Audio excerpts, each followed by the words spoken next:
अस्सलामुअलैकुम दोस्तों, ख़बर है राशिद लतीफ़ के हवाले से।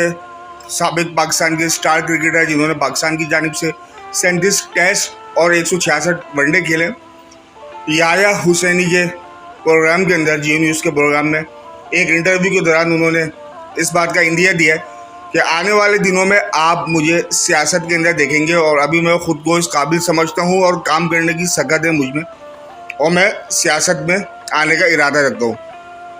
याया हुसैनी ने उनसे सवाल किया कि क्या आप अपनी कोई सियासी जमात बनाने का इरादा रखते हैं या किसी सियासी जमात का हिस्सा बनेंगे।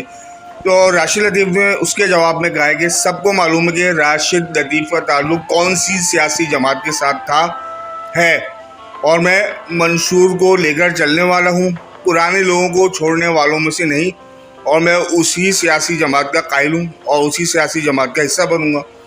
तो राशिद लतीफ़ का ताल्लुक़ MQM के साथ था, तो यकीनन वो MQM को ही ज्वाइन करेंगे और अपने सियासी कैरियर का आगाज़ करेंगे। आप लोगों से गुजारिश है चैनल पर पहली मरतबा सब्सक्राइब करके बेल आइकन प्रेस कर दें। अल्लाह हाफिज़।